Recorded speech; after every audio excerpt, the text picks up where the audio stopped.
mais de quand même pouvoir clôturer cette année 2020 assez particulière sur une thématique qui nous tient à tous à cœur, la durabilité. Donc peut-être deux, trois mots sur moi, Mano Rotlisberger. Je vais être une de vos trois modératrices pour ce soir.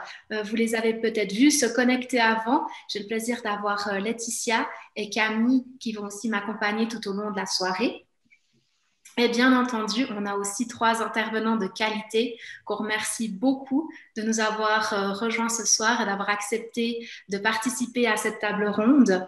Je vais commencer par les communes avec Madame Sophie Bourboin, qui est coprésidente de Bio SARL, conseillère Cité de l'énergie pour le canton de Vaud, et qui a aussi la casquette de déléguée à l'agenda 2021 et mobilité pour la commune de Montreux. On a pour le niveau cantonal, ici le canton de Vaud, avec Monsieur Guillaume de Buren, qui est directeur du bureau de la durabilité de l'État de Vaud. Il vous fait coucou, merci Guillaume. Et pour finir, à demain c'est mieux, et pour finir, le niveau fédéral, la confédération qui est représentée ce soir par Monsieur Daniel Dubas, qui est délégué du Conseil fédéral à l'agenda 2030 et aussi chef de section et membre de la direction d'ETEC ARE.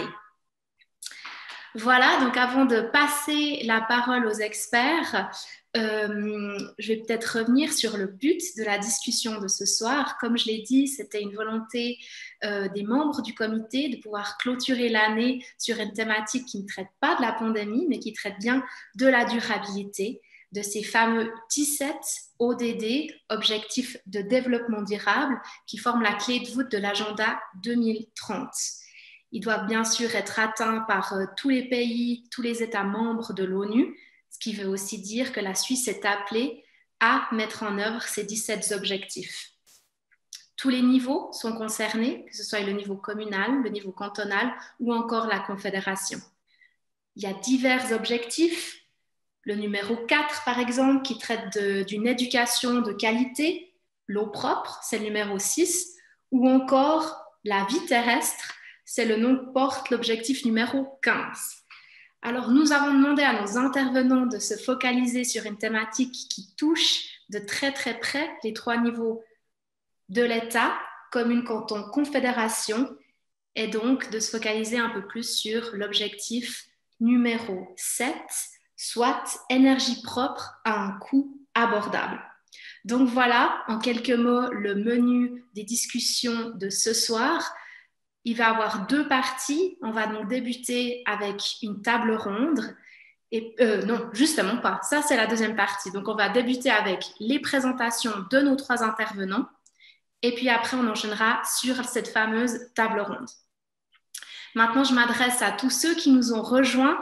Si mes calculs sont bons, environ 19 participants sont là ce soir avec nous online. N'hésitez surtout pas à nous poser vos questions. Vous pouvez les mettre directement dans le chat. Les modérateurs les traiteront en deuxième partie dans cette fameuse table ronde. Mais vous avez aussi l'opportunité de directement intervenir. Ça, ce sera bien entendu durant la table ronde. Tous les éléments techniques vous seront présentés dans un deuxième temps. Donc voilà, ma partie est derrière. J'ai le plaisir directement de passer la main à Monsieur Daniel Dubas, délégué du Conseil fédéral pour l'agenda 2030. Merci beaucoup Manon. Bonsoir à toutes et à tous. Donc, c'est un plaisir pour moi de pouvoir présenter brièvement l'agenda 2030. Ça a déjà été bien introduit et puis ensuite dire ce que fait la Confédération qui est évidemment plutôt à un niveau méta et plus on va avancer dans la soirée, plus on sera à un niveau plus concret, au niveau cantonal, au niveau communal. Je vais mettre ma présentation.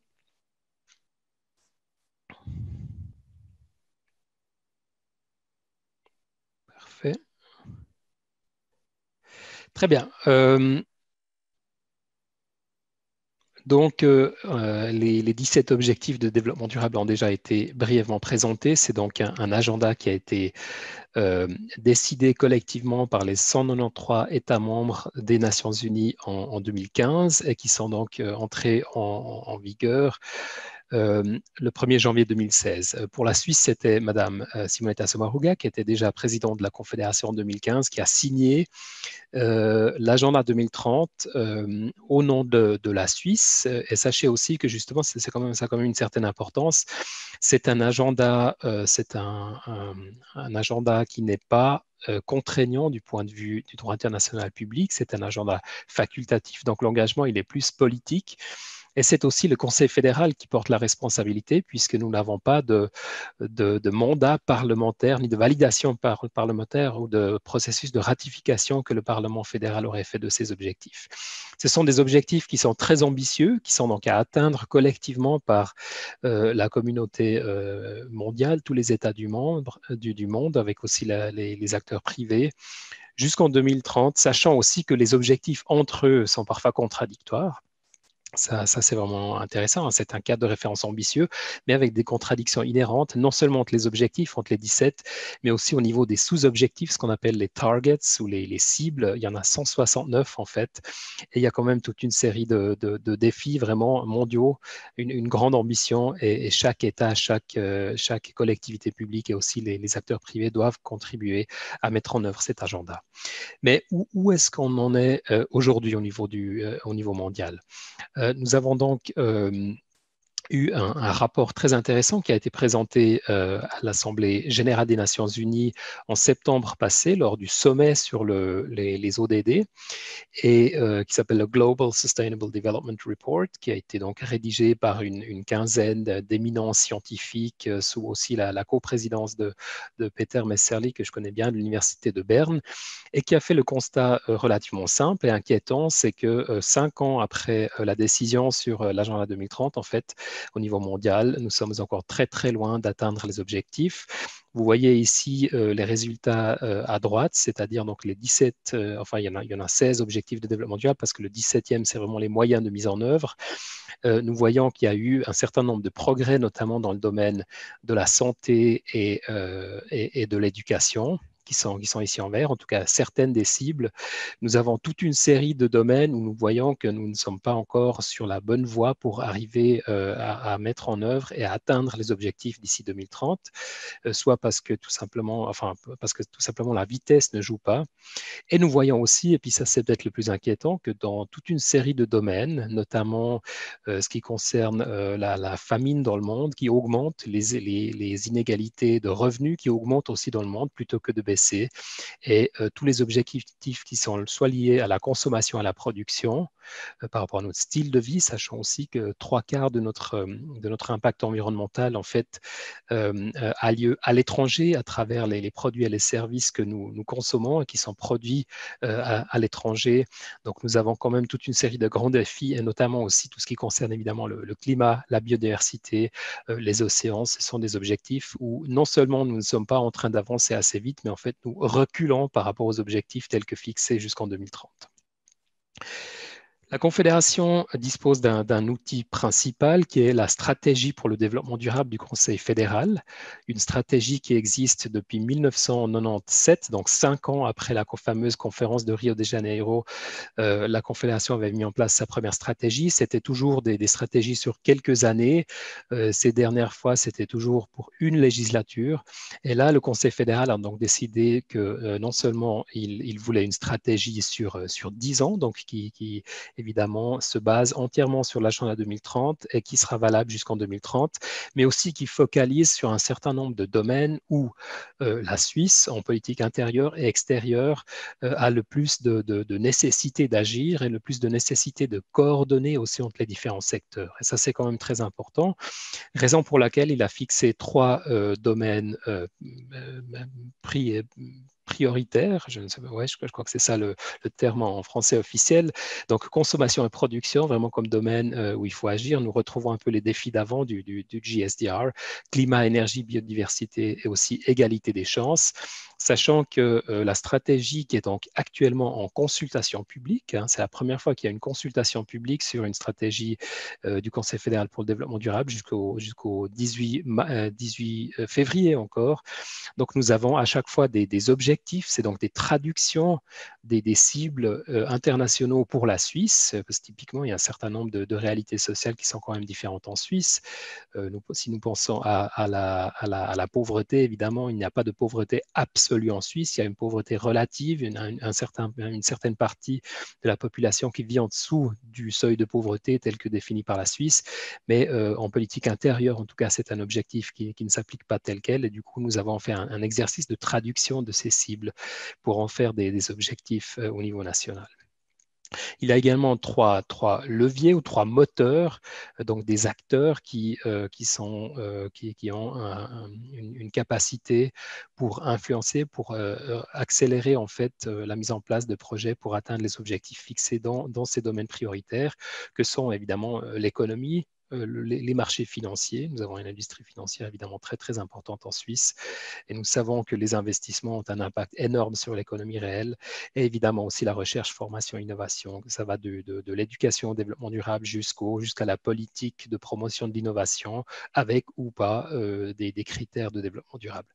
Et le Conseil fédéral a également dit qu'il est important non seulement d'exiger des autres acteurs qui soient actifs pour mettre en œuvre l'agenda 2030, mais qu'en plus, au niveau des propres activités de la Confédération en tant qu'entreprise, en tant qu'organisation, en tant que propriétaire des CFF, de Swisscom, de la Poste, etc., aussi un devoir d'exemplarité donc pour appliquer ces principes dans ses propres missions et activités. Je vais brièvement parler de ces trois domaines prioritaires, donc sans aller dans le détail évidemment. Nous avons un premier domaine, donc consommation et production durable, avec 4 sous-thèmes dans le projet de stratégie. Les modes de consommation, justement, on sait que c'est un levier très important, pas seulement les processus de production, où nous avons fait peut-être plus de progrès, mais surtout au niveau consommation, où nous sommes dans des schémas pas durables aujourd'hui. Préservation des ressources naturelles, par exemple l'économie circulaire. Nous avons les systèmes alimentaires qui sont très importants. On sous-estime totalement les impacts en termes de durabilité de l'alimentation. En fait, l'alimentation, rien qu'en termes d'impact écologique, a plus d'impact que, par exemple, l'habitat et la mobilité. Donc, c'est quand même, au niveau d'ordre de grandeur, c'est assez impressionnant. Et responsabilité des entreprises en Suisse et à l'étranger, vous imaginez bien que le Conseil fédéral a une position un tout petit peu plus modérée que le texte sur lequel nous avons voté ce week-end qui a été refusé donc, par la majorité des cantons. Deuxième domaine, climat, énergie et biodiversité. Nous savons que nous avons beaucoup de grands défis. C'est aussi un peu le thème ce soir, mais je préfère aussi faire une introduction un peu générale sur tous les thèmes parce que ils ont vraiment tous des liens entre eux. Donc, évidemment, mitigation et adaptation, c'est-à-dire réduction des émissions de gaz à effet de serre en tant que politique climatique jusqu'en 2030, telle qu'elle a été concrétisée ou qu'elle est concrétisée, entre autres, à travers la loi sur le CO2 que le Parlement a voté, sur lequel le peuple va très certainement devoir trancher, mais aussi adaptation au changement climatique qui ont déjà lieu aujourd'hui. Et ça, c'est vraiment quelque chose de très clair. C'est peut-être pas un hasard, ou peut-être que c'est un hasard, mais en tout cas, ça va venir plus souvent. Lausanne, il y a 2 ans et demi en arrière, a battu le record absolu de pluie en 10 minutes. C'était assez impressionnant. C'est des phénomènes extrêmes comme ça qui vont clairement avoir lieu plus souvent. Donc, il faut travailler sur la perméabilité des sols, sur la végétalisation aussi, par exemple, des toits pour éviter des îlots de chaleur en été. Donc, adaptation au changement climatique, c'est aussi très important, mais surtout aussi réduire de façon très drastique les émissions de gaz à effet de serre.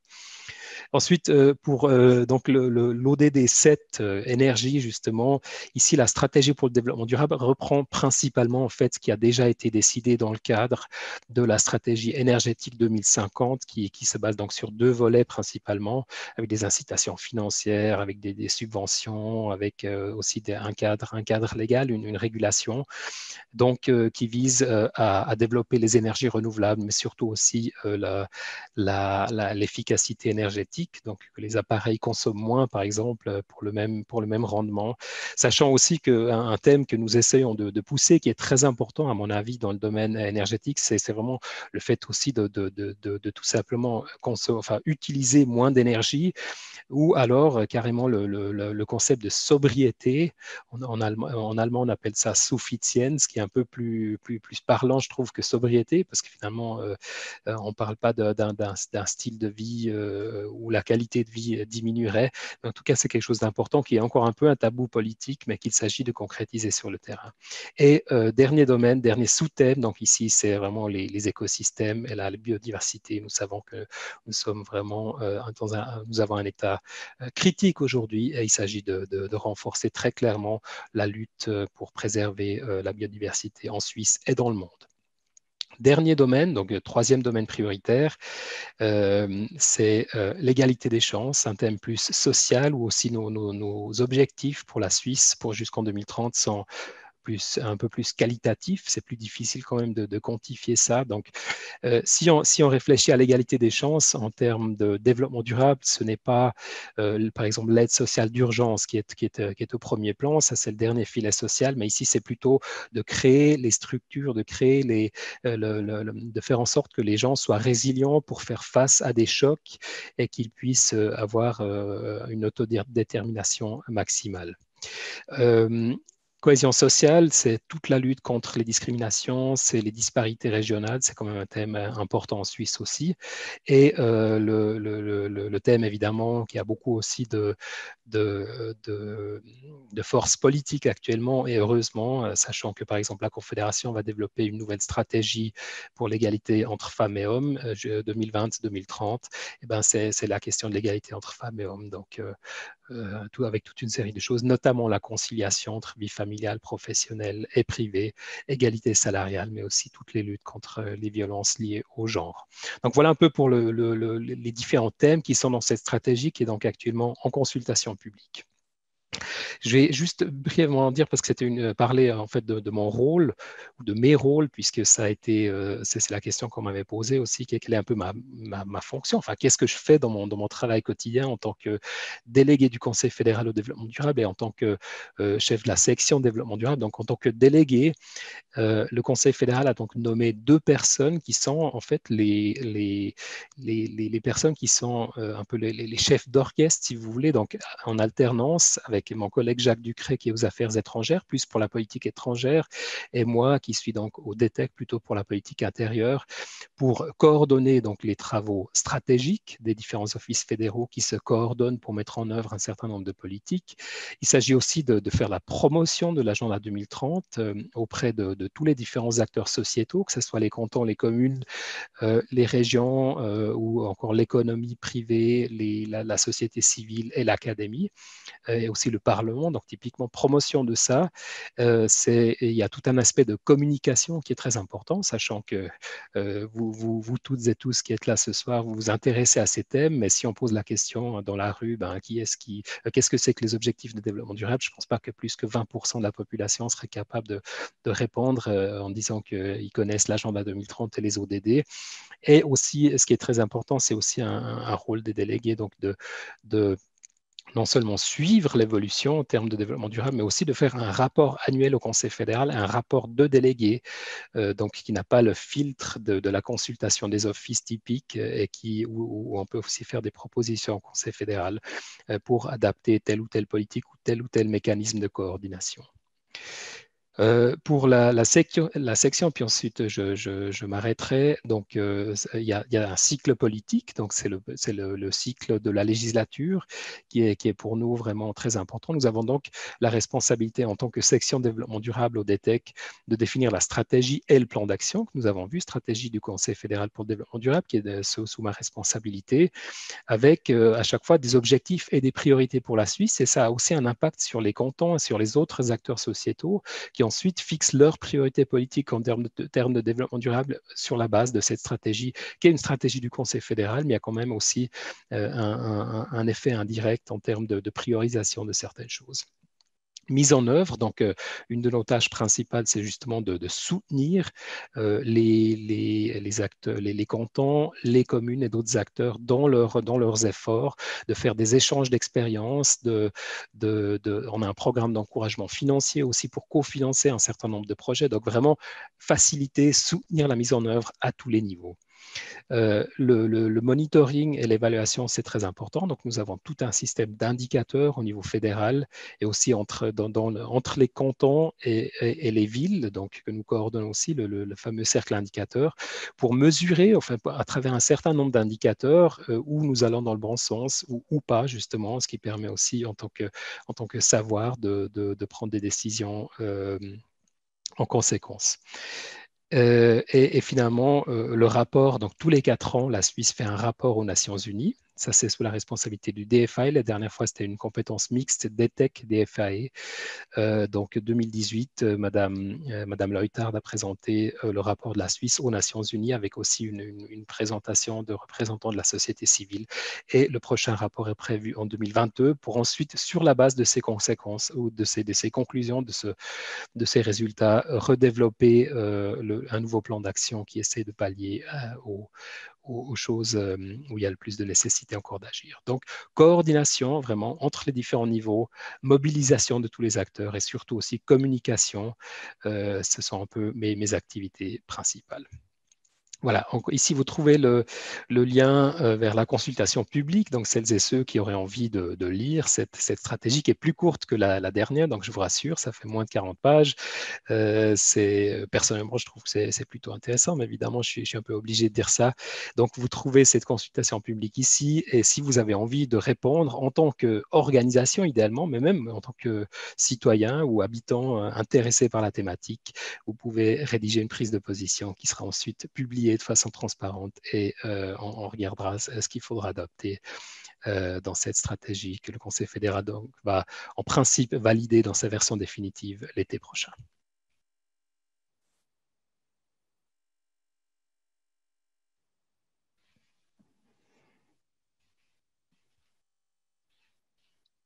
Je crois qu'on ne vous entend pas. Il faut activer ton micro. Merci. Alors, merci beaucoup, Monsieur Dubas, pour cette excellente et intéressante présentation. On a eu un bel aperçu du cadre au niveau international et aussi national. Je me réjouis d'en discuter lors de la table ronde. Je profite maintenant d'introduire notre deuxième intervenant. Manon a pu en dire quelques mots déjà en introduction, mais c'est Monsieur Guillaume Deburan, que je connais bien, puisqu'il a aussi fait un doctorat à l'IDEAP qu'il a achevé en 2014, qui portait sur la gestion des services environnementaux et les stratégies actorielles dans les politiques publiques. Il est aujourd'hui directeur de la durabilité à l'État de Vaud.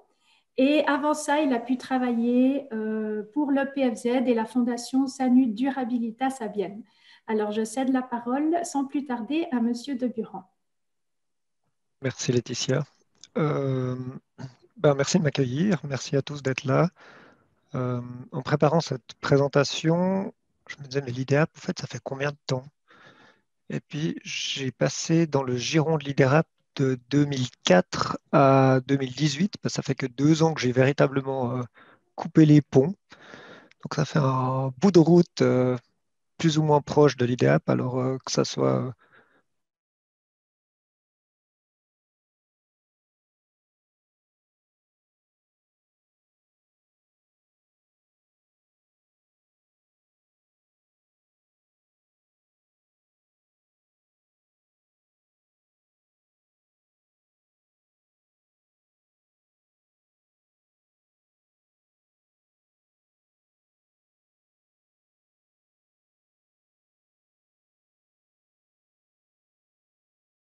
cantonale, mais je ne suis pas seul parce qu'il y a beaucoup de cellules, il y a un certain nombre de cellules de durabilité ou de responsables thématiques de la durabilité, que ce soit au niveau du personnel, que ce soit au niveau des constructions, évidemment de la biodiversité, de l'énergie. Il y a un bon nombre de personnes dont c'est le métier au quotidien.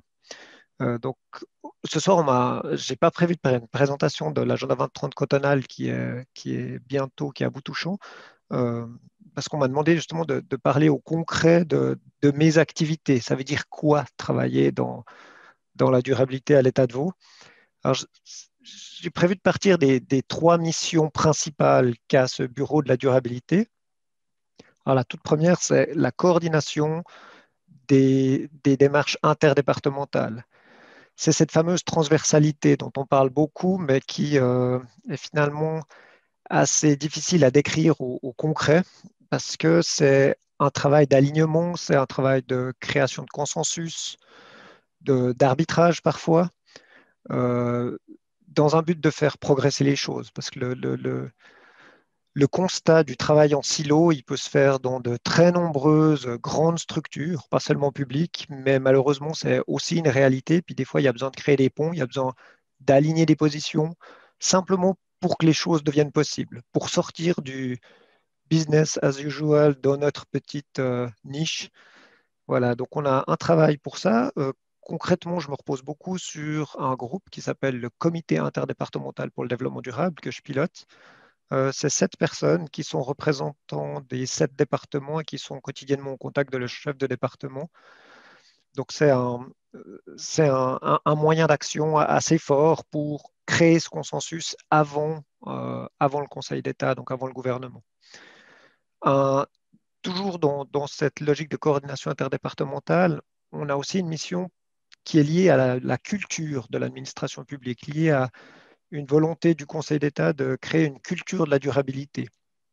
Pour ça, au concret, on s'appuie sur un réseau de répondants. C'est des personnes qui sont répondants au développement durable, dont on a modifié le cahier des charges. Il y a une 50aine de personnes dans tous les services de l'administration vaudoise.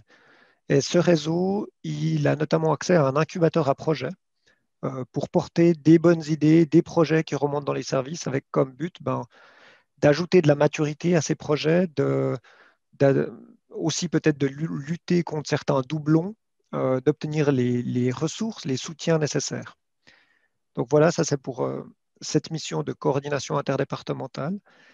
Une autre mission, la deuxième, c'est tout ce qui est appui au service de l'administration, un peu à la manière dont le ferait un bureau de conseil. Là, c'est très important de comprendre que la mise en œuvre du développement durable, elle est de la responsabilité des services. Donc, par exemple, Laetitia, tu travailles dans le domaine des La formation GES, supérieure, ouais. voilà, formation supérieure, eh bien, dans le domaine de la construction des bâtiments, par exemple, il y a un collègue, Melaine Leslie, que certains connaissent, qui se charge de construire des bâtiments comme ceux de l'IDEAP. Et là, il y a toute une logique de construction durable qui est à la seule responsabilité des services. Ce n'est pas nous qui allons expliquer aux gens qui construisent des bâtiments comment ils doivent le faire. Là, il y a un rôle d'appui, un rôle de réorientation parfois. Alors, dans les exemples, il y a ce qui s'est fait au département de la formation et de la jeunesse, où maintenant Mme Amarel se positionne très fortement en faveur d'une école durable. Là, il s'agit de travailler sur la formation des enseignants, sur le contenu des formations, ainsi que sur les écoles dans les communes, les constructions scolaires et autres. Un exemple peut-être plus démonstratif, c'est dans la réorientation des politiques publiques, où là, on est vraiment dans du lourd, j'ai envie de dire. C'est la nouvelle politique de promotion économique du canton de Vaud. Ça s'appelle la PAD. C'est 75 millions de francs pour 5 ans qui sont distribués en faveur d'une promotion économique, et la totalité de ces 75 millions sont soumis à des critères de durabilité, mais il y a en particulier 25 millions qui sont destinés à une transition du tissu économique vaudois. C'est très ambitieux, ça veut dire qu'on a vraiment l'intention d'accompagner les entreprises vaudoises pour faire un virage. Ça a été validé par le Conseil d'État, ça a été validé par le Grand Conseil, et puis c'est une stratégie qui est sortie de nos tiroirs, qu'on a rédigée avec le service de la promotion économique, en partenariat avec les fêtières économiques. Donc ça, c'est vraiment un vrai virage assez fort, disons, qui est un angle marqué, porté par le Conseil d'État et le Grand Conseil, qui a été donné en lien directement à notre action, vu que c'est nous qui avons initié toute la démarche. Donc là, on est vraiment dans cet appui au service, avec un mot peut-être que je peux encore dire sur la priorisation. Je vous ai dit qu'il y avait des services comme le service de l'économie, je parlais de l'énergie, la DIREN, la direction de l'énergie. C'est typiquement des services dans lesquels notre additionnalité, c'est-à-dire la valeur ajoutée d'une action de notre part, elle est très faible. parce que les spécialistes de l'énergie, ils connaissent très bien ces enjeux, ils savent très bien comment agir. Pareil, chez les spécialistes de la durabilité, c'est exactement pas là qu'on va agir. Parce que qu'on y aille ou qu'on n'y aille pas, qu'on s'investisse ou qu'on ne s'investisse pas sur ces thématiques, le travail, il va se faire. Euh, Quand on a décidé d'appuyer, par exemple, la formation, tout ce qui est enseignement, c'est vraiment un domaine où il y avait un problème. Par où commencer? Comment s'y prendre? Comment mettre tout ça? Donc, c'est pour ça qu'on a choisi d'aller là-dedans. Quand on a choisi d'appuyer une transition du tissu économique vaudois, c'est parce qu'il y a des demandes, il y a des besoins des entreprises, des milieux économiques qui ne savent pas comment répondre à ça, par où on commence. Donc, c'est là où on a eu vraiment une plus-value, ce qu'on appelle l'additionnalité, c'est ce qui nous permet de cibler notre action. Troisième mission, je suis désolé de ne pas vous avoir présenté un PowerPoint, mais je pensais que ce n'était pas forcément utile pour compter jusqu'à 3. C'est l'accompagnement des acteurs externes. Euh, Accompagnement, concertation, j'ai parlé des milieux économiques. Là, j'avais envie de vous parler particulièrement du travail qu'on fait avec les communes, vu que Sophie Bourboin, que je connais bien, va prendre la parole juste après. Là, on a un travail de mise en réseau, de mutualisation, puis aussi d'appui autour d'ateliers thématiques, de discussions, simplement parce que ce n'est pas spontané. Les communes, elles ont une nécessité d'avoir un cadre, d'être invitées pour que les choses se fassent. Ce réseau, il est essentiel parce que c'est des gens qui sont souvent seuls dans leur coin et par la mise au réseau, en fait, on mutualise leurs ressources, non seulement leurs ressources financières, parce qu'ils peuvent donner des mandats en commun, mais aussi les ressources en termes de compétences, de connaissances, d'informations qu'on arrive à partager simplement en mettant les gens ensemble. De manière plus active, un élément assez concret que je peux aussi mettre en avant, c'est une mission qu'on a dans le cadre du plan climat vaudois, où nous avons au Bureau de la durabilité la mission d'accompagner les démarches climatiques communales. Et ça se fait tout d'abord avec une différenciation des communes, parce qu'entre un village et une ville, en termes de capacité d'action, en termes de besoins, il y a de fortes différences. Une volonté aussi, c'est pas, de ne pas réinventer la roue. On en parlait aujourd'hui, enfin aujourd'hui, pas aujourd'hui, non, mais il y a quelques jours avec Sophie Bourboin, justement. Il y a beaucoup de choses qui sont en place. Sophie Bourboin va vous en parler, notamment Cité de l'énergie, il y a d'autres choses que vous connaissez peut-être, qui fonctionnent. Donc, il ne s'agit surtout pas de recréer des choses qui existent déjà. Il ne faut pas oublier qu'on est dans un domaine de la durabilité où les acteurs sont relativement faibles. On n'est pas dans un acteur de personnes, d'acteurs puissants qui peuvent véritablement marquer le terrain. C'est beaucoup plus des acteurs qui ont besoin de coopérer, de travailler ensemble pour faire une différence. Et là, ça va typiquement se faire avec la mise à disposition de structures modèles pour un plan climat pour les petites communes. Rapidement, on m'a aussi demandé de parler des difficultés et des leviers qu'on utilise. Alors, un levier très important pour nous, c'est la proximité avec les décideuses, je devrais dire, parce qu'on ne dit plus les décideurs, surtout quand il y a une majorité de femmes au Conseil d'État, et puis que je dépends d'une femme.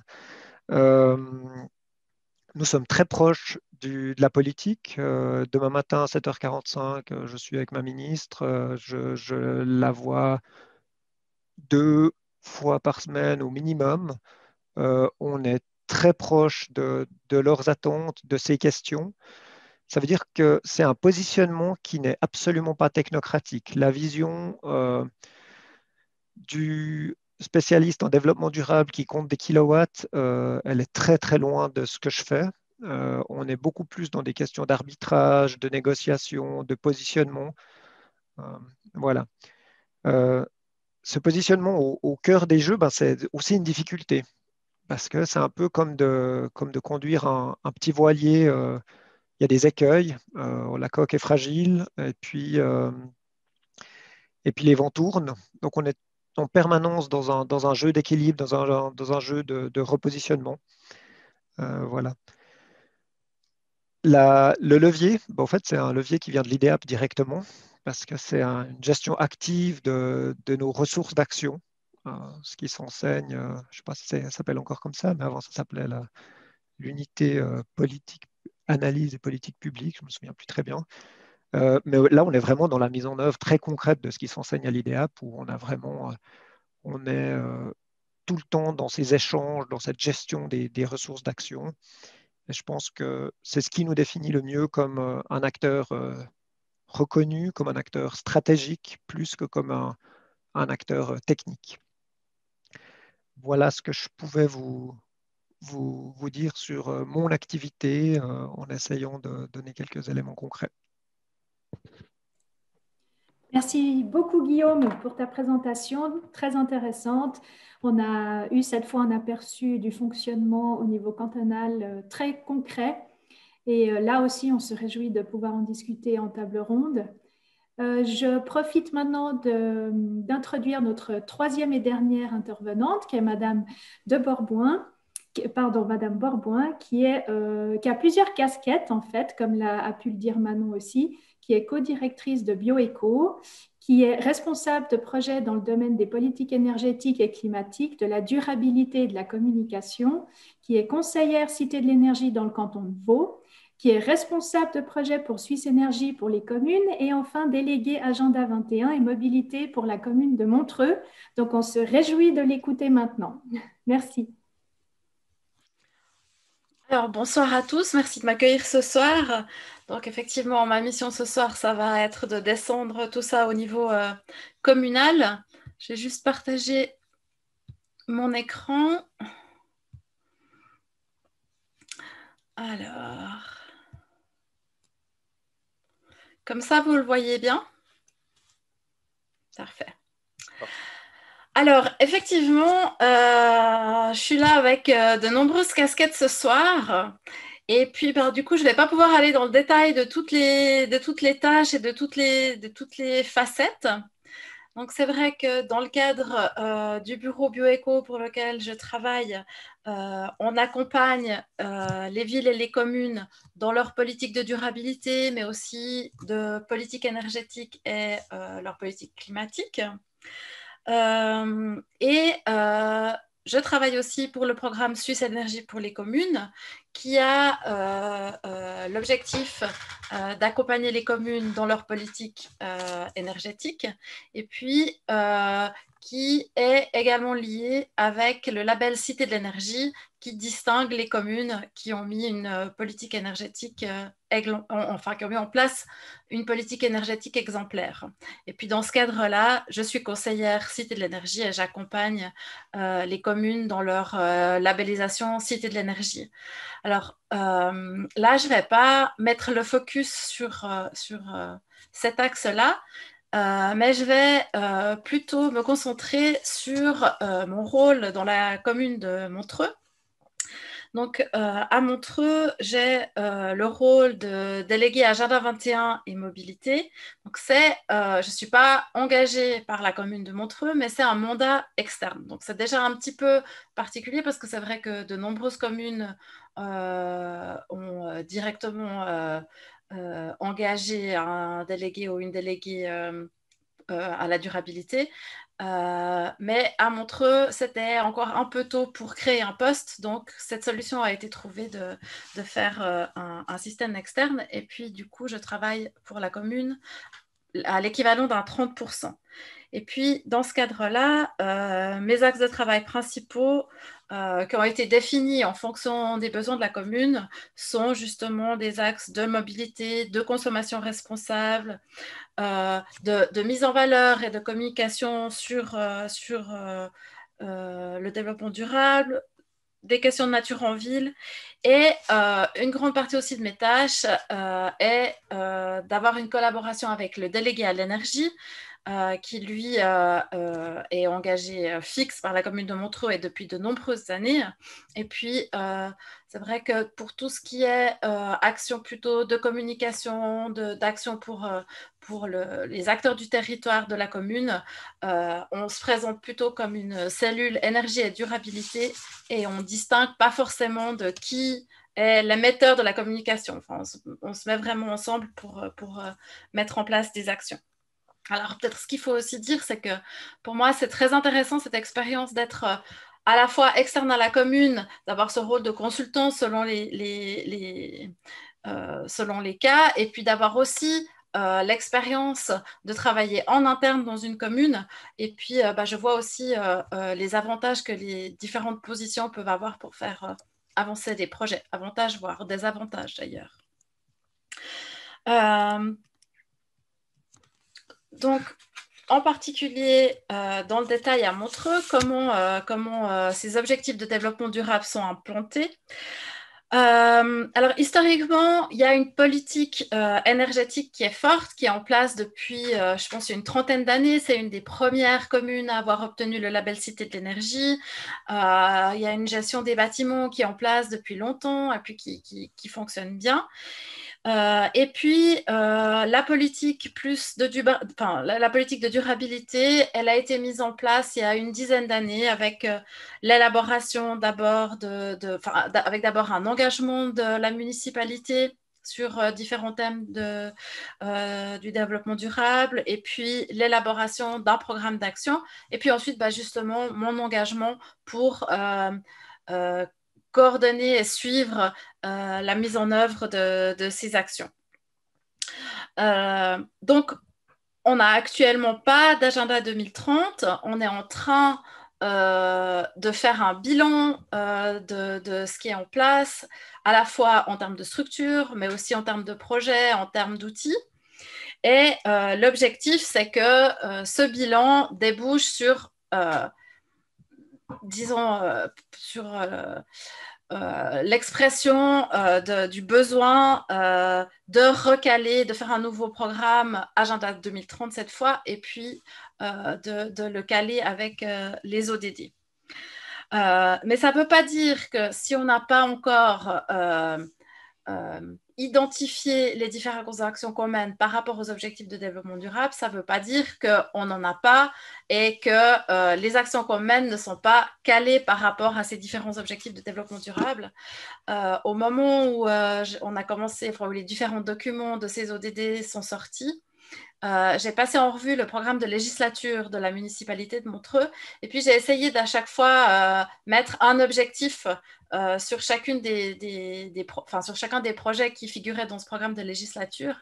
Et puis j'ai pu constater qu'il y en avait en tout cas une grande partie qui était déjà représentée, même s'ils n'étaient pas mis en avant et communiqués comme tels.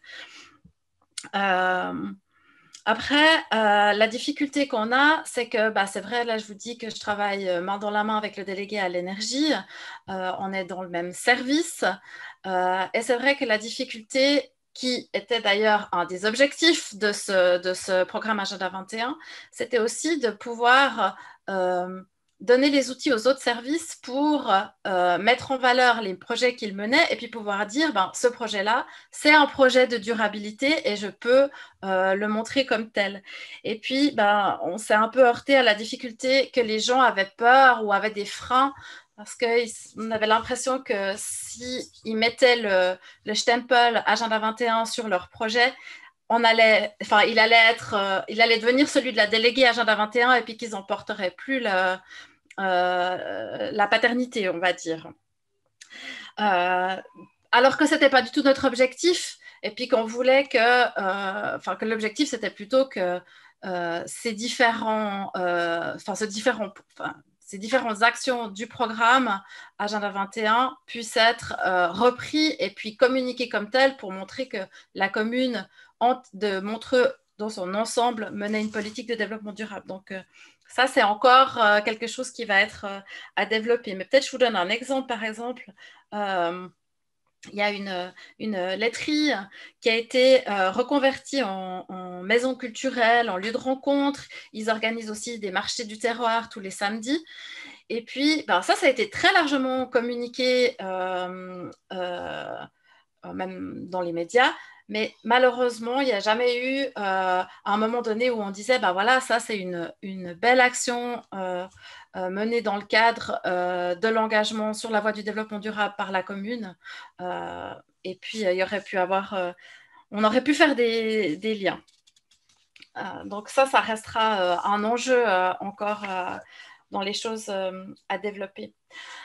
Maintenant, c'est vrai qu'à Montreux, on a une forte culture de la collaboration, et puis on a l'habitude, et depuis longtemps, de collaborer soit avec des autres communes, d'échanger, de participer à des réseaux. Alors, c'est vrai qu'à la base, c'était plutôt via le réseau des cités de l'énergie, mais maintenant, il y a aussi justement différents réseaux qui sont mis en place, notamment au niveau du canton, comme Guillaume, tu en parlais tout à l'heure, sur les plans climat. Donc ça, on se précipite et on profite aussi d'échanger avec les autres communes.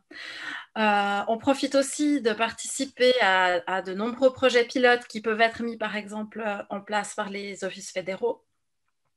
Donc là, j'ai essayé de réfléchir. Ces derniers temps, on a participé à un projet pilote sur l'adaptation au changement climatique de l'OFEV.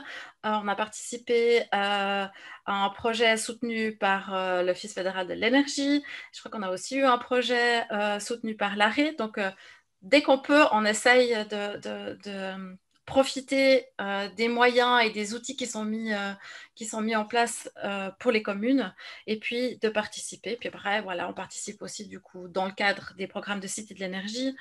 On participe aussi à un programme qui s'appelle le Cercle des indicateurs, et puis qui est un programme de la Confédération et qui a pour objectif de mettre en place un système d'indicateurs au niveau cantonal et communal.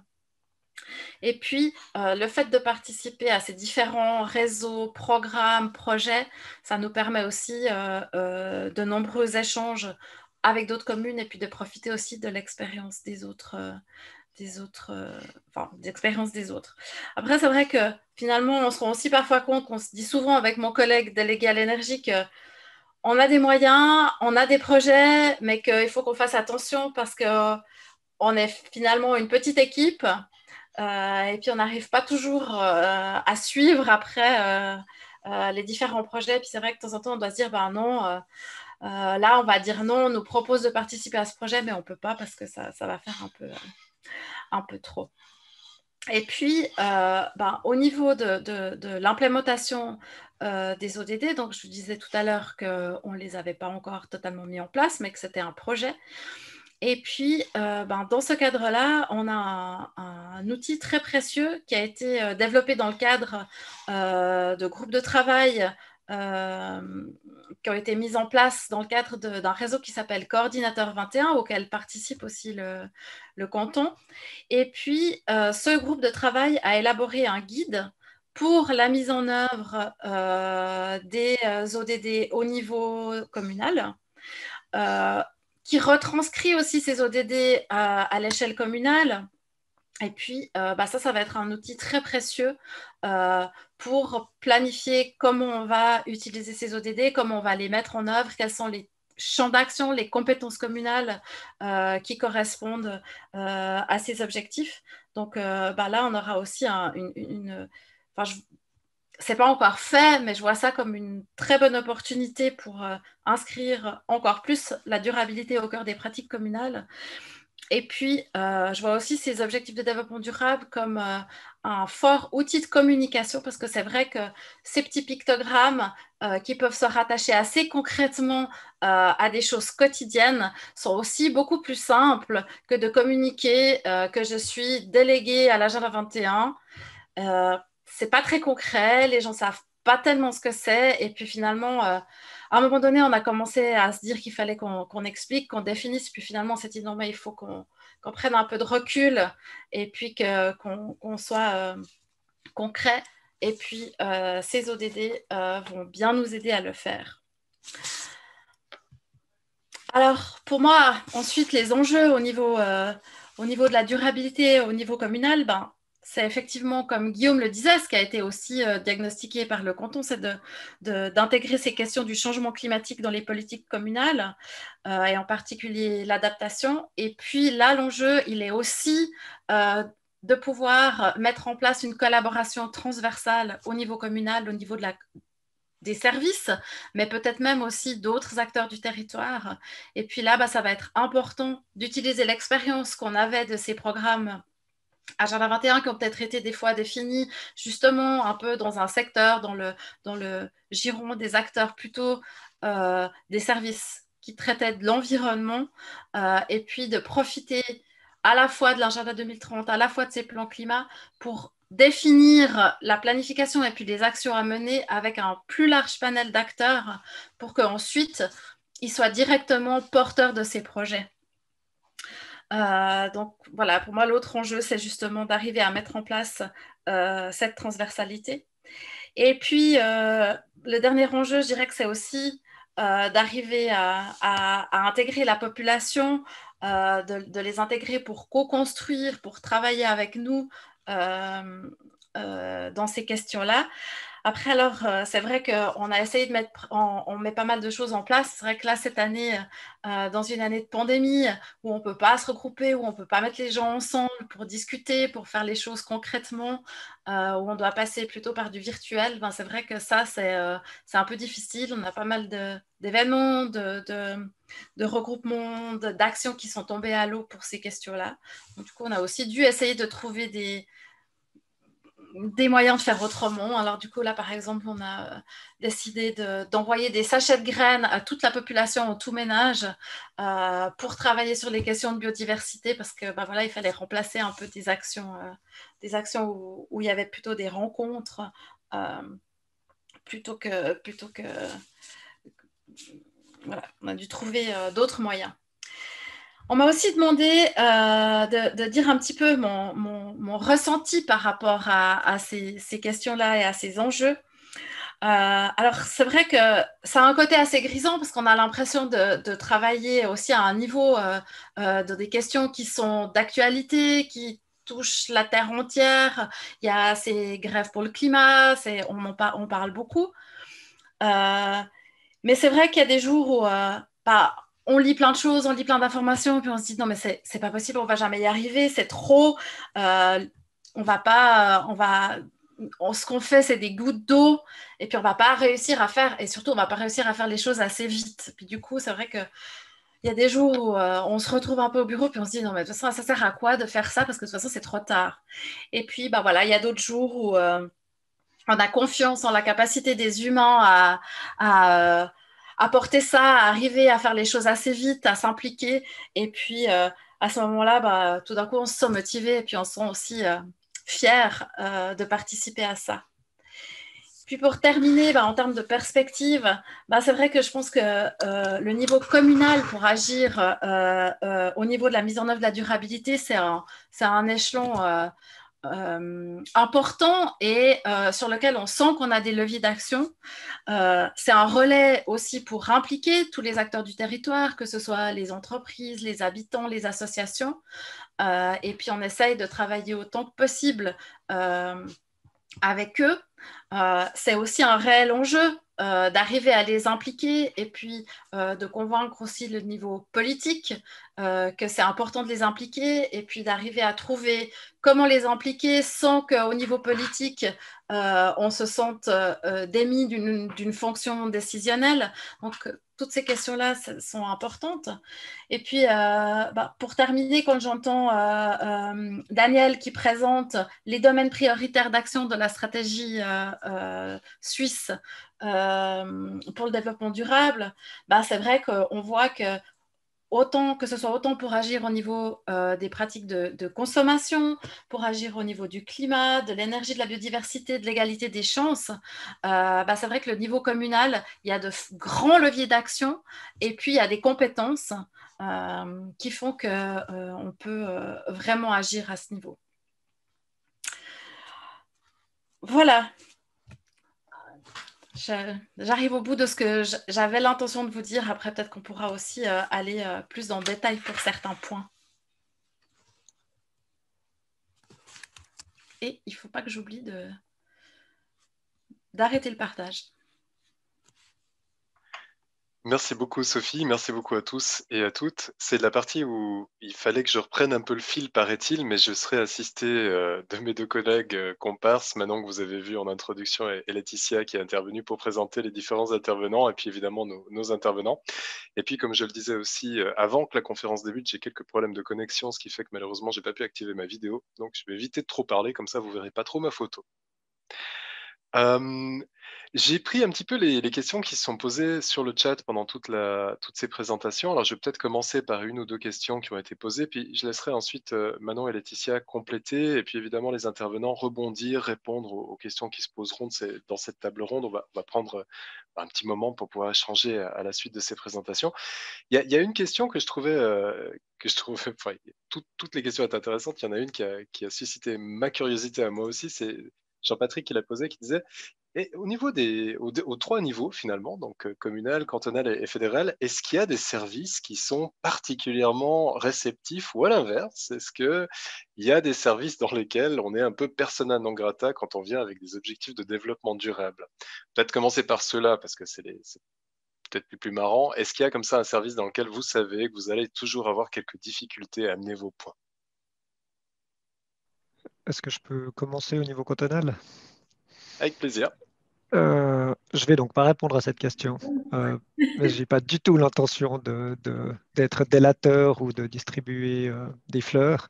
Euh, mais évidemment, si c'est une évidence, c'est parce que ces services sont des lieux de pouvoir. Les services sont en charge directement de politiques publiques qui structurent des rapports de pouvoir dont bénéficient des groupes d'acteurs puissants. Euh, donc, il y a derrière ces politiques publiques des intérêts, très clairement. Et réorienter l'action d'un service, c'est pas juste se donner bonne conscience, c'est avoir une influence sur les intérêts externes. Et je ne vais pas donner de nom de service, mais évidemment, il y a des services qui sont très liés à certains intérêts. Et donc, il y a des crispations. Inversement, quand on arrive à faire comprendre aux bénéficiaires de ces politiques publiques qu'il y a un réel intérêt à peut-être intégrer des logiques de long terme, peut-être qu'on crée même des marchés à travers la durabilité, et bien alors spontanément, il y a une forte demande, je dirais presque parfois un emballement qu'il s'agit de cadrer. Donc oui, je le vois très concrètement, mais je n'ai pas l'intention de De donner donner des des noms. noms. On n'aura pas des noms tout de suite, mais ça me fait penser, Daniel, vous avez évoqué le caractère non contraignant de ces ODD. C'était aussi une question qui s'est posée sur le chat. D'ailleurs, continuez à les poser hein, si vous en avez des questions. Ce caractère non contraignant, finalement, est-ce que c'est plutôt un avantage, un intérêt, parce que comme ça, vous êtes peu dangereux quand vous allez rencontrer les partenaires, ou est-ce que c'est plutôt un frein parce que bon, ça permet aux gens de moins s'investir, de moins se sentir concernés? Alors, disons que au niveau international, c'est probablement le maximum qu'on a pu avoir. Ce n'était pas possible en 2015 d'avoir un agenda 2030 contraignant avec des objectifs de développement durable que les 193 pays auraient signé, ratifié en s'engageant à plus que ce qu'ils ont fait. Par contre, et sachant aussi que, ça, il faut le dire très clairement, un an plus tard, avec l'élection de Donald Trump, encore de Bolsonaro au Brésil, on n'aurait plus pu avoir un tel cadre. Donc c'était une opportunité historique de le faire et c'est déjà pas mal de l'avoir, même si c'est un agenda non contraignant. Donc je pense que dans ce sens-là, ça reste quand même une force. Mais il y a tout un débat au niveau de la Confédération sur justement aussi les agendas non contraignants. Vous vous souvenez peut-être du pacte migratoire, hein, qui est en fait le même statut, c'est du soft law, c'est un engagement politique d'appliquer un certain nombre de principes dans la gestion interne de son propre pays. Et voilà, donc il y a quand même des débats aussi sur la légitimité de telles démarches. Ce n'est pas approuvé par tout le monde. Par contre, je pense que dans les faits, c'est le maximum qu'on a pu avoir. Et puis ensuite, qu'est-ce que ça signifie contraignant? Il y a très peu de choses au niveau international, du droit international public, qui sont réellement contraignants pour des politiques des différents États. Prenons même l'exemple de l'accord de Paris. L'accord de Paris signifie que en fait, les États se sont engagés simplement à fixer, à officialiser leur objectif national. Il n'y a pas plus. Ils sont aussi obligés de rendre des rapports de façon régulière. Mais si un État n'atteint pas les objectifs qu'il s'est lui-même fixés, il n'y a pas de possibilité de sanction. Donc, quelque part, le mécanisme, il joue quand même. Mais il y a un problème peut-être quand même de légitimité, c'est-à-dire que si le Parlement exige ça, par exemple, il y a eu une motion qui a demandé tout simplement que le Conseil fédéral mette en œuvre l'agenda 2030 et fasse un rapport régulier au Parlement sur la mise en œuvre. Et ça a malheureusement été refusé dans une des deux chambres fédérales. Donc, c'est quand même quelque chose qui pose parfois un petit peu problème, c'est vrai. Même question à vous, Sophie. Ce manque de caractère contraignant des ODD, plutôt un avantage sur le terrain ou un inconvénient? J'imagine que si c'était une chose qui descendait comme ça depuis la Confédération, voire de l'international, ça serait encore plus éloigné de la réalité communale, ou alors est-ce que ça motiverait peut-être les troupes à avancer plus vite? Finalement, ce qu'on arrive à faire ensuite, c'est que le fait d'engager, on peut toujours après inciter les autorités à s'engager sur ces objectifs. Alors, ils ne sont pas contraignants, mais par contre, ensuite, on a un outil, nous, du côté de l'administration, pour revenir et puis dire, ben voilà, vous êtes engagés, on vous demande maintenant de mener ce projet, il s'inscrit dans cet objectif. Donc, on a quand même un cadre, même si ce n'est pas contraignant. Moi, je ne suis pas sûre non plus que ça nous aiderait s'ils étaient contraignants. Par contre, ce qui peut être un levier, c'est le fait que, enfin, c'est le nombre de peut-être d'autres communes qui adhèrent.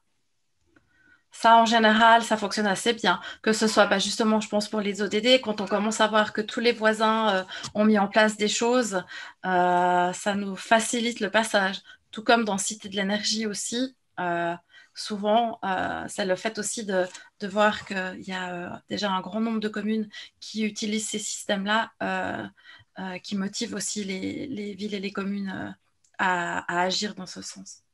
Il y a une question qui est tombée sur le chat de Marius qui demande, ou plutôt qui dit, il y a une chose assez visible qu'on a vu en tout cas dans le canton de Vaud, c'est les pistes cyclables qui ont commencé à se multiplier, notamment pendant le Covid, mais aussi avant. Concrètement, si on prend l'exemple de la commune de Montreux, c'est quelque chose qui arrive également. Comment est-ce qu'on arrive à... Comment est-ce que cette nouvelle distribution de la surface entre la route aux automobilistes et la route aux cyclistes peut s'opérer concrètement? Ouais, alors ça, c'est un grand débat. Et puis à Montreux, alors on est très loin du compte. Alors, il n'y a pas eu, je crois, on a une mini portion de piste cyclable qui a été installée directement par le canton. Donc, la tâche est dans notre camp. On sait que c'est une grande faiblesse et puis on travaille actuellement sur un plan directeur des mobilités douces où on a analysé toutes les zones où on pourrait mettre en place et implémenter facilement des pistes cyclables. Et puis, c'est un travail en cours. Et puis, c'est vrai qu'on a aussi justement une demande d'usagers représentée notamment par ProVélo et puis qu'il y a une demande intercommunale donc dans les différents conseils communaux de la Riviera de mettre en place une voie rapide le long du lac qui permettrait aux cyclistes de traverser rapidement. Donc, ce ne serait pas une voie qui serait utilisée plutôt pour les loisirs, mais plutôt pour se déplacer rapidement. Donc, c'est en cours, mais ce n'est pas simple parce que c'est vrai qu'on doit concilier avec pas mal de volontés différentes. Des chemins qui sont en cours et qui sont compliqués. Je vais peut-être passer la parole à mes collègues, Laetitia, Manon. Vous aviez aussi des questions, je crois. Allez-y. Je pourrais brièvement répondre à la même question. En fait, elle m'intéresse beaucoup parce que Avec plaisir. là je change peut-être de casquette et je quitte Berne et je me projette sur Lausanne où j'ai aussi une autre casquette justement d'élu local et j'ai suivi ça de près, ces kilomètres qui ont été mis en place de pistes cyclables provisoires, donc aussi à travers une procédure qui a été simplifiée. Et moi, je pense que ça a relativement bien marché à Lausanne. Il y a quand même eu quelques kilomètres supplémentaires qui ont été créés. Ça reste peu, enfin, quand je compare ça à Berne, où je roule généralement pour sortir ou entrer de la ville sur des bandes de 3 mètres de large, des sortes d'autoroutes cyclables. On est vraiment très loin de ça en Suisse romande. Mais c'est une excellente opportunité qui était vraiment, enfin, never waste a good crisis. Et ça, c'est un bon exemple que ça marche. C'est la même chose aussi pour les terrasses à Lausanne. Et donc, je pense que même si c'est peut-être quelque chose de provisoire, un aménagement provisoire, ça montre aux gens qui s'étaient peut-être même pas imaginé que c'était possible, que justement c'est possible, que ça porte ses fruits, que c'est quelque chose de positif. Et dans ce sens-là, je pense que c'est une action extrêmement réussie. Malheureusement, de mon point de vue, évidemment, je ne suis pas neutre en tant que politicien local. Il y a déjà sur un certain nombre d'endroits un retour en arrière, dans le sens où il y a des pétitions. Après, il y a quand même quelques dizaines de places de parc qui ont dû être supprimées, et ça fait tout de suite un débat. Et donc, ce n'est pas toujours aussi facile. Mais ça permet aux gens de voir que des choses peuvent fonctionner, des procédures qui étaient bloquées, tout à coup, en très peu de temps, on peut expérimenter quelque chose et les gens voient que c'est la bonne voie à suivre.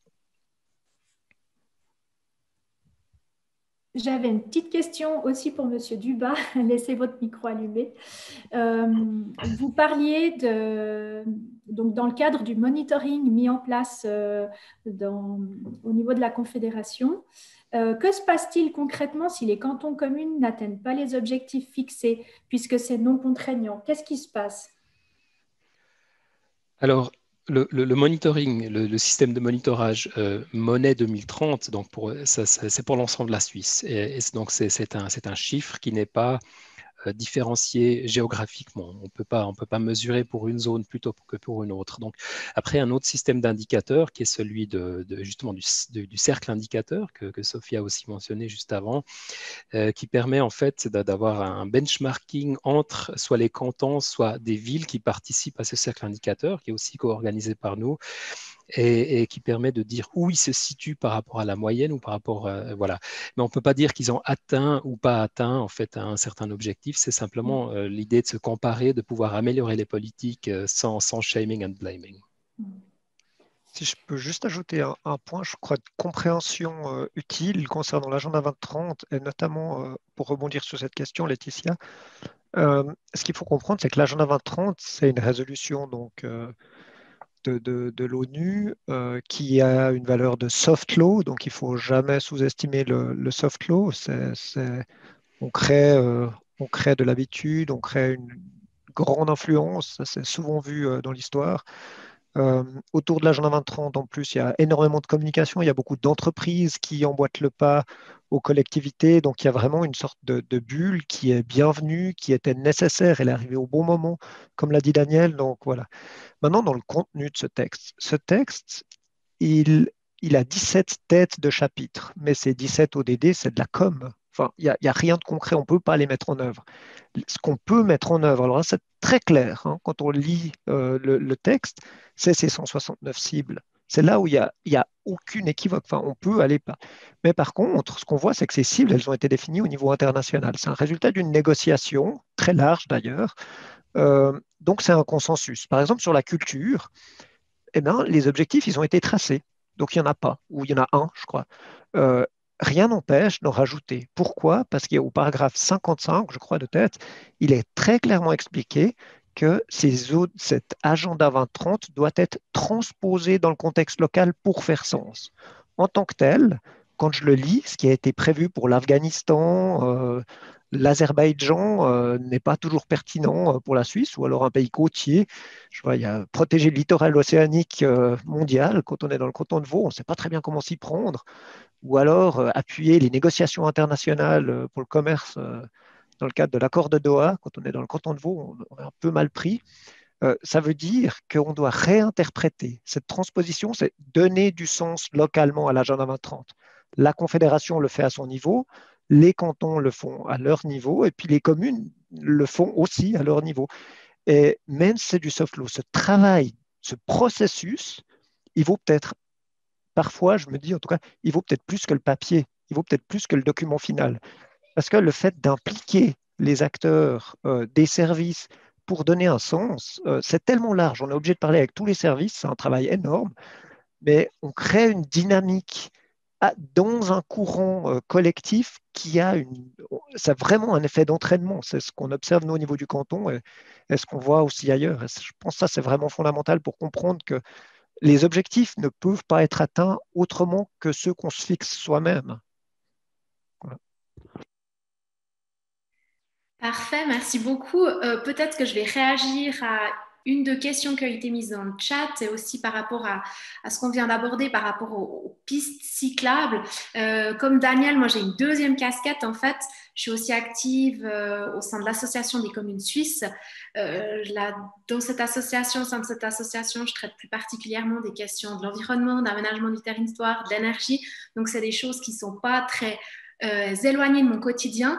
Et par exemple, si je prends la dernière question qui a été dans le chat de Monsieur Bourga, Il dit tant pour la mobilité que pour le bâtiment, est-ce qu'on peut espérer de sortir du carbone à l'horizon 2050? Donc là, on s'éloigne un tout petit peu du développement durable.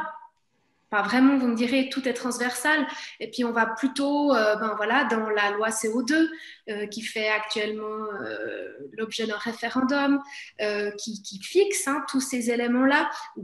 On parle aussi, ça fait aussi référence à l'initiative pour les glaciers, etc., etc. Donc, c'est pour dire qu'en fait, l'entier des choses qui se passent actuellement dans le domaine de la mobilité, dans le domaine, si on prend les pistes cyclables, tout simplement les pistes cyclables, c'est une initiative qui a été acceptée en 2018 par plus de 74% de la population qui dit, bon, maintenant c'est bon, on doit mettre en place des pistes cyclables, faites quelque chose. Il y a une loi qui a été...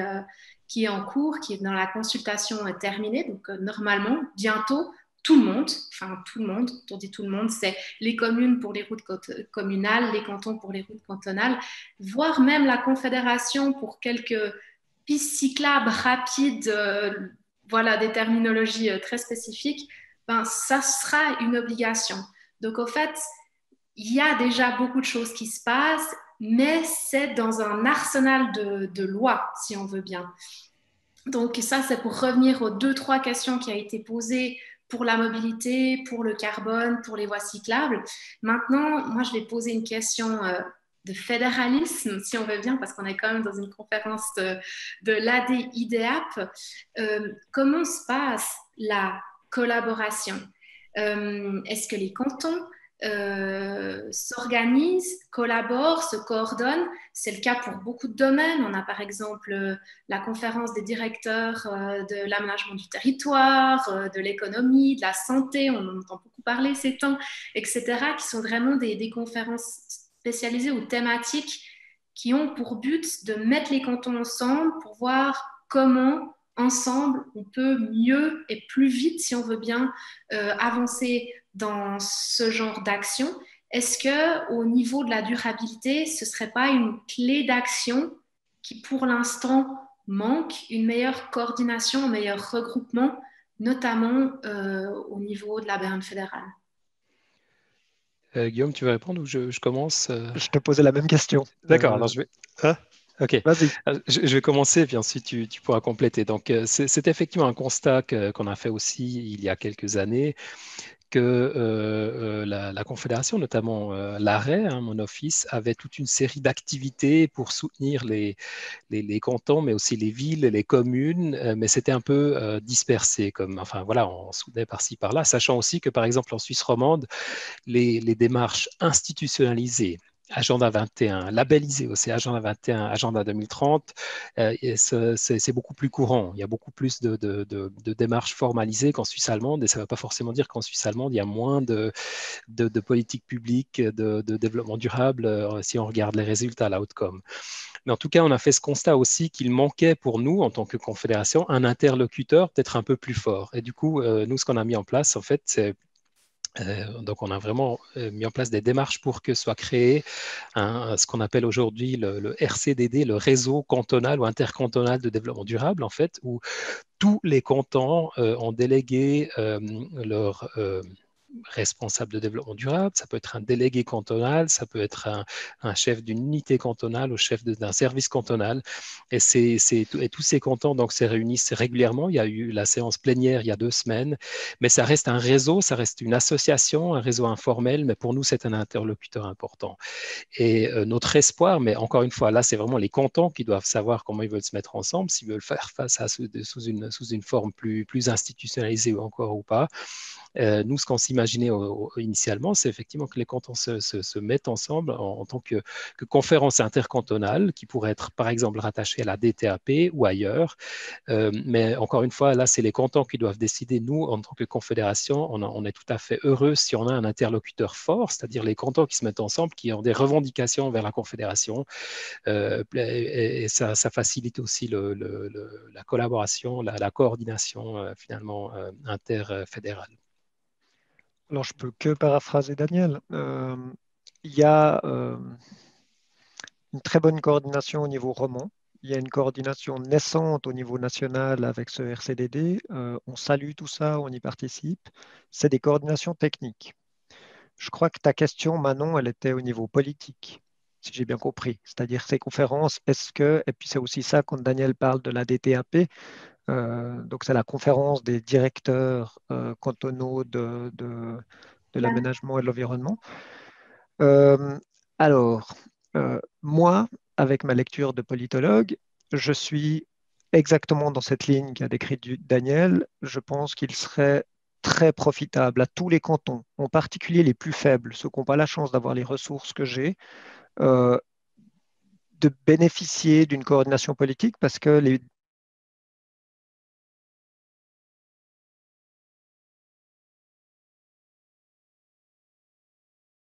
primordial à mon avis.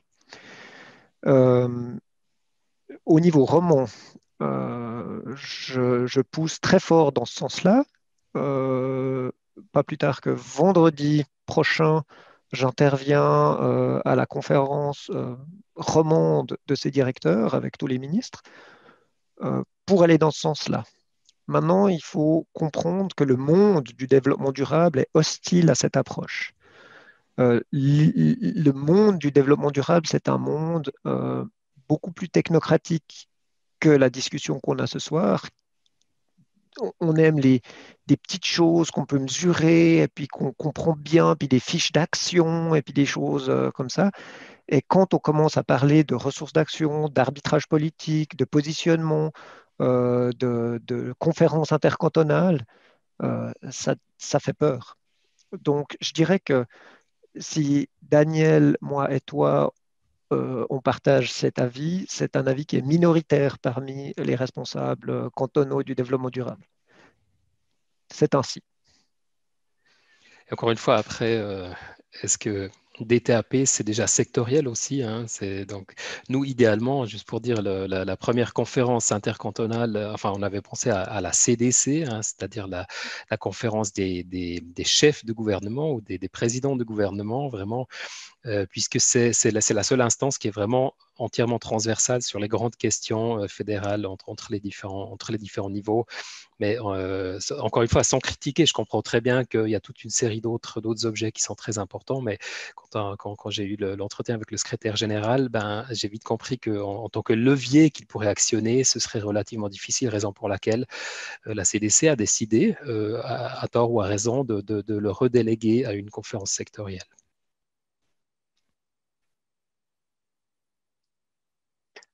Il y a ce moment de flottement qui arrive fatalement à 19h47 quand on a dépassé un tout petit peu le temps, mais il faut dire que c'est passionnant, donc moi c'est avec plaisir aussi qu'on l'étend un petit peu.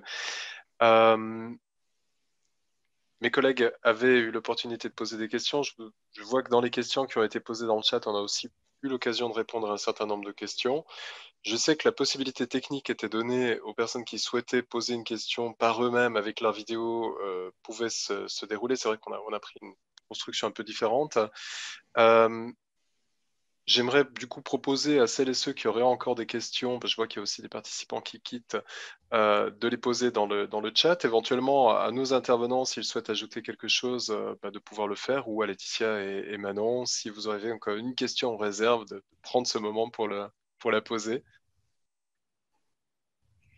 Ben, moi, j'ai plus vraiment de questions. Enfin, oui, j'en ai plein, mais je pense que je vais prendre contact directement avec les différents intervenants dans un deuxième temps. Attendez un mail de ma part, mais peut-être une petite conclusion, c'est de conclure sur une note extrêmement positive, parce qu'on voit qu'il y a énormément de choses qui sont faites à tous les niveaux, qu'au niveau de la Confédération, on est en pleine consultation publique, ça a été dit, c'est quelque chose qui n'est pas anodin.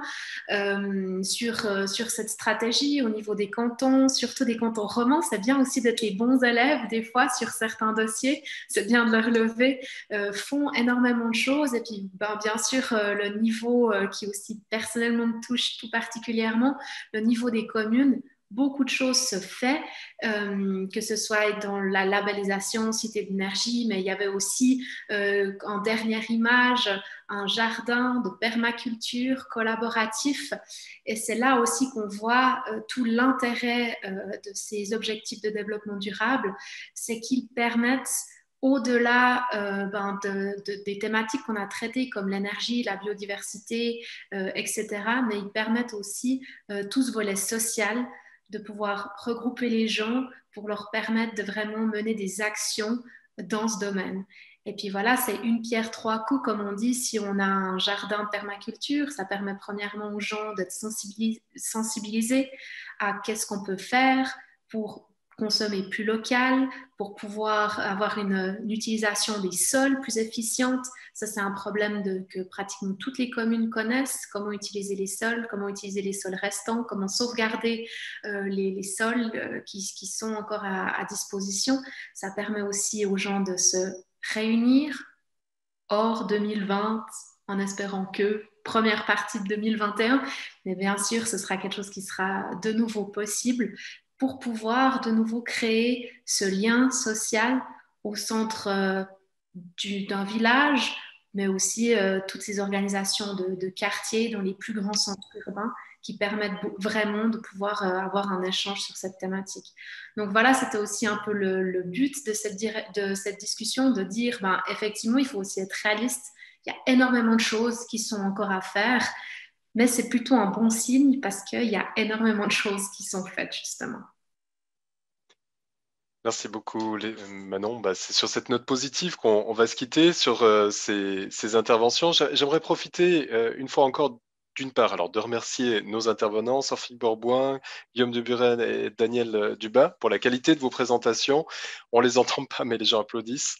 Merci également à Laetitia et Manon, mes comparses, pour cette version un peu particulière des conférences, et du coup un remerciement encore plus chaleureux que d'habitude à Doua Steiner et Romain Mottier qui ont œuvré dans l'ombre à ce que tout ça se passe finalement parfaitement bien au niveau technique. Donc merci à eux deux également. Et puis vous dire que l'enregistrement des différentes interventions de ce soir pourra être retrouvé sur le site de la DIDA, parce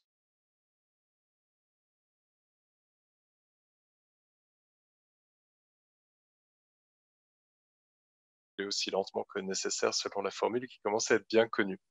Et selon l'autre formule qui est désormais aussi bien connue, je vous remercie tous et toutes pour votre participation, et puis je vous souhaite une bonne soirée et prenez soin de vous.